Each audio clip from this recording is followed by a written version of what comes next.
제36장.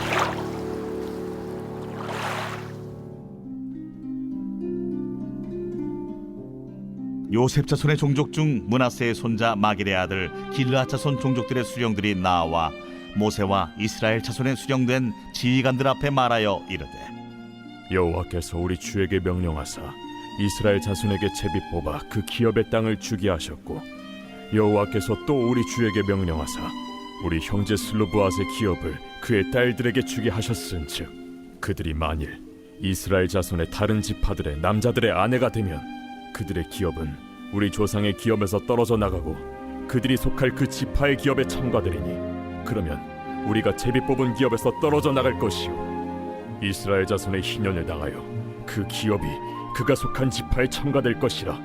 그런즉 그들의 기업은 우리 조상 지파의 기업에서 아주 삭감되리이다. 모세가 여호와의 말씀으로 이스라엘 자손에게 명령하여 이르되, 요셉 자손 지파의 말이 옳도다. 슬로브앗의 딸들에게 대한 여호와의 명령이 이러하니라.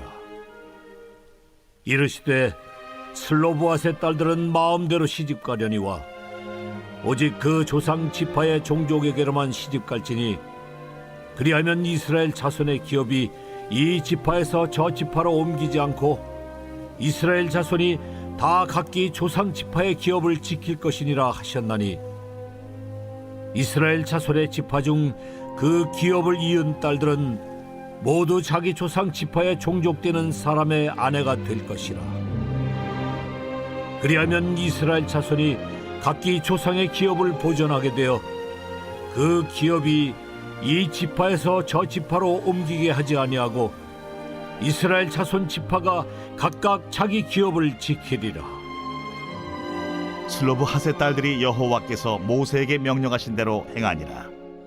슬로브핫의 딸 말라와 디르사와 호글라와 밀가와 노아가 다 그들의 숙부의 아들들의 아내가 되니라. 그들이 요셉의 아들 므낫세 자손의 종족 사람의 아내가 되었으므로 그들의 종족 지파에 그들의 기업이 남아 있었더라. 이는 여리고 맞은편 요단과 모압 평지에서 여호와께서 모세를 통하여 이스라엘 자손에게 명령하신 계명과 규례니라. 할렐루야. 사랑하는 열린문교회 성도 여러분, 오늘도 주님 주시는 참 평안 가운데 단잠 주무셨습니까? 5월 26일 금요일 하나님께서 허락하신 새날 새 하루가 시작되었습니다. 오늘도 하나님께서 주시는 말씀이 선명하게 들려지고, 그리고 그 말씀을 기준 삼아 삶의 기준이 세워지는 하루가 되기를 바랍니다. 우리가 말씀을 배우는 이유는 그 말씀의 기준대로 삶을 살아내야 하기 때문입니다. 오늘도 내게 주시는 하나님의 음성이 무엇인지 귀 기울임으로 그 하나님의 음성 앞에 순종함으로 오늘 하루를 살아내는 저와 여러분들이 되셨으면 좋겠습니다. 오늘 드디어 민수기 말씀에 대단원의 막을 내립니다. 드디어라고 하는 이유는요, 민수기는 이스라엘 백성의 광야에서의 40년 동안의 삶을 그려온 말씀인데요. 오늘 말씀을 보면서 여리고 맞은편 요단과 모압 평지에서 하나님이 약속하신 땅을 바라보며 있는 이스라엘 백성들의 모습이 떠올랐습니다. 그동안 민수기 말씀을 보면서 그 광야에서의 여정을 함께 했다라고 해야 할까요? 내가 그 안에서 때로는 감사함으로, 때로는 답답한 마음으로, 안타까움, 또 때로는 분노, 이런 여러 가지 감정들이 함께 했었던 시간이었던 것 같습니다. 때로는 하나님의 입장에서, 아니면 또 때로는 이스라엘 백성의 입장에서 나를 되돌아보는 시간이 되었던 것 같습니다. 그러면서 그들이 40년 광야에서의 삶을 끝내고 눈앞에 그 가나안 땅을 바라보며 어떤 생각을 했을까 하는 생각이 들었습니다. 어떤 이들은 자신의 부모가 광야에서 심판으로 죽어가는 모습도 보았을 것이고, 또 어떤 이들은 전쟁으로 두려움과 피곤함으로 육체적으로 힘든 가정 가운데 있었던 이들도 있을 것이고, 각자 쉽지 않은 여정을 보냈을 텐데, 그러한 그들의 쉽지 않은 삶을 이제는 막을 내리고 약속의 땅, 그곳을 바라보며 느끼는 그들의 감정은 어떤 것이었을까 생각해 보았습니다. 그러면서 그러한 생각과 또한 가나안 땅을 들어가기 전 우리에게 주시는 민수기의 마지막 말씀은 어떤 말씀일까 기대하며 말씀을 묵상했는데요. 오늘의 말씀은 우리가 지난 10일 말씀에 요셉의 아들 므낫세 지파의 길르앗 가문에 속한 슬로브하 딸들이 땅을 분배받을 때 아들이 없어 그 죽은 아버지를 대신해 땅을 받게 해달라는 요청을 하는 말씀을 기억하실 텐데요. 그때 이유가 무엇이었습니까? 어느 고대 사회나 마찬가지로 이스라엘에서도 가나안 땅 분배에 있어서 남자를 기준으로 땅을 분배하도록 되어 있었기에 딸만 있고 아들이 없이 죽은 슬로브앗의 가문은 아예 땅을 분배받지 못할 상황이었습니다. 그러므로 아들이 없어 그의 아버지의 이름이 종족 중에 삭제되고 그리고 땅을 기업으로 못 받는 것은 부당하기에 땅을 받을 수 있도록 해달라라고 하며 모세와 제사장에게 청원하였는데 그 결정이 받아들여지자 또 다른 문제가 생긴 것입니다. 오늘 말씀 2절과 3절 말씀을 보면 이르되 여호와께서 우리 주에게 명령하사 이스라엘 자손에게 제비 뽑아 그 기업의 땅을 주게 하셨고 여호와께서 또 우리에게 명령하사 우리 형제 슬로브앗의 기업을 그의 딸들에게 주게 하셨은즉 그들이 만일 이스라엘 자손의 다른 지파들의 남자들의 아내가 되면 그의 기업은 우리 조상의 기업에서 떨어져 나가고 그들이 속할 지파의 기업에 첨가되리니 그러면 우리가 제비 뽑은 기업에서 떨어져 나갈 것이요. 길르앗 자손 종족의 수령이 나와 하는 말이 만약 슬로브앗의 딸들이 아버지의 기업을 물려받고 다른 지파의 사람과 결혼하면 하나님께서 므낫세 지파에게 물려주신 땅이 다른 지파에게 넘어간다라는 것이었습니다. 슬로브앗 딸들이 시집을 갈 때 이에 대해서 하나님께서는 그 해결 방안을 주시는데 그 슬로브앗 딸들이 시집을 갈 때 오직 그 조상 지파의 종족에게로만 시집을 가라는 것이었습니다.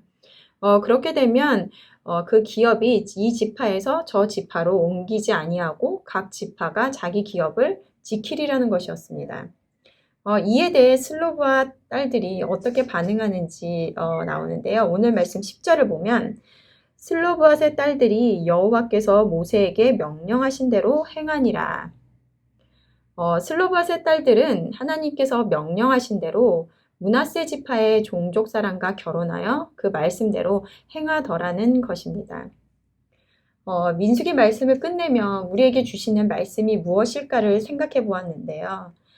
이 말씀을 보면서 가나안 땅에 들어가기 전 그들에게 요구되는 것, 바로 이 슬로브앗 딸들이 그러했던 것처럼 순종이 아닐까 생각되었습니다. 억지로 끌려가는 순종이 아닌 자발적인 순종으로 나가는 것에는 그 순종하는 대상에 대한 신뢰와 믿음이 바탕이 되어야 합니다. 내 생각보다는 내 결정보다는 그 순종하는 대상이 항상 옳고 맞다라는 확신이 있을 때 우리는 믿고 따를 수 있는 것입니다. 지난 세월을 되돌아보며 이스라엘 백성이 40년을 광야에서 뺑뺑 돌게 만든 것은 이스라엘 백성들의 불순종 때문이었습니다. 바로 믿음 없음으로 나오는 것입니다. 하나님께서 약속하시고 그들을 인도하여 주시는 것을 신뢰하지 못함으로 눈앞에 보이는 상황에 때로는 불안함과 염려로 우상 숭배를 하고 또 때로는 불순종한 다양한 불순종의 모습으로 나아가더라는 것입니다. 40년의 광야 생활 동안 하나님은 애굽 땅을 나올 때부터 그리고 지금 가나안 땅을 눈앞에 둔 지금까지 함께 하지 않으셨던 적이 없었습니다. 배고플 때 만나와 메추라기를 내려주심으로 그리고 낮에는 구름 기둥으로 밤에는 불 기둥으로 그들을 지키시고 그리고 이러한 오늘의 말씀처럼 분쟁이 없게 하기 위해 세세한 규례까지 세심하신 하나님께서 모든 순간에 그들과 함께 하셨습니다. 그리고 이스라엘 백성이 인식하지 못했던 순간조차 발람의 입을 통하여 그의 백성들을 축복하는 하나님의 백성임을 고백하게 하셨습니다. 신명기의 말씀처럼 이 40년 동안에 너희의 의복이 헤어지지도 아니하였고 내 발이 부르트지도 아니하였느니라 라고 하신 말씀처럼 그들이 광야에서 죽은 것은 그들의 배고픔도 빈곤함도 그리고 또 연병 때문도 아니었습니다. 그들과 함께 하시는 하나님을 바라보지 못하고 신뢰하지 못함으로 자신들의 생각에 옳은 대로 행함으로 불순종의 길을 걸었기 때문입니다.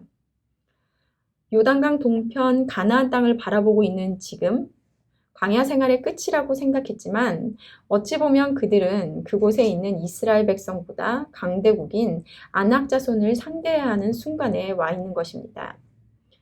우리의 신앙 여정도 이와 같지 않을까 생각합니다. 한 고비를 넘고 이제는 평탄한 길을 걸을 것만 같았지만 또다시 다른 문제를 마주하게 되는 것.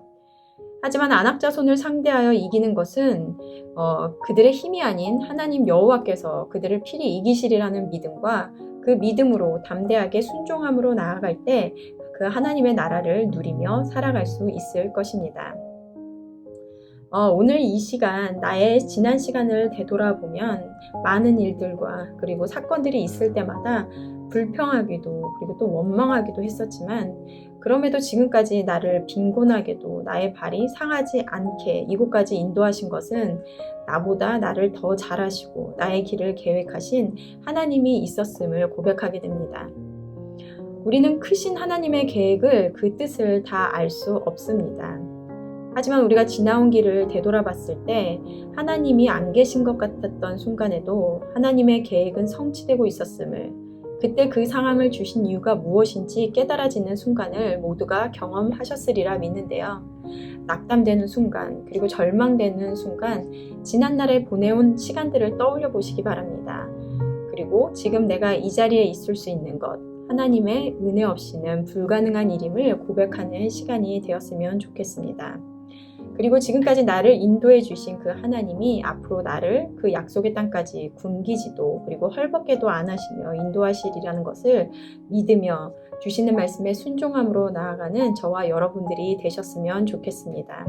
지금 나에게 주신 이 모든 상황, 눈에 보이는 현상이든 아니면 마음의 상태이든 모든 것은 가장 좋은 것으로 주시는 하나님이 허락하신 필요한 시간임을 입술로 고백하시는 하루가 되시기를 바랍니다. 함께 기도하시겠습니다. 하나님 감사합니다. 그동안 민수기 말씀을 통하여 많은 깨달음을 주시니 감사합니다. 하나님의 도움 없이는 살아갈 수 없는 곳, 그 광야, 그 안에서 하나님의 은혜로 살아왔음에도 불구하고 불순종과 원망으로 살아갔던 이스라엘 백성이 나의 모습은 아닌지 되돌아봅니다. 지난 날을 되돌아보며 나를 여기까지 인도하였던 하나님을 기억하며 앞으로의 신앙 여정에서 완전하시고 실수가 없으신 하나님께서 나와 함께 하시리라는 믿음과 순종으로 하나님께 온전히 맡겨드리며 주님 기뻐하시는 삶을 살아내는 저와 열린문교회 성도님들 될 수 있도록 인도하여 주시옵소서. 감사드리며 예수님의 이름으로 기도드렸습니다. 아멘. 내일은 토요 새벽 예배가 있는 날입니다. 말씀과 기도로 하루를 여시는 저와 여러분들이 되셨으면 좋겠습니다. 다음 주 월요일은 로마서 말씀으로 다시 찾아뵙도록 하겠습니다.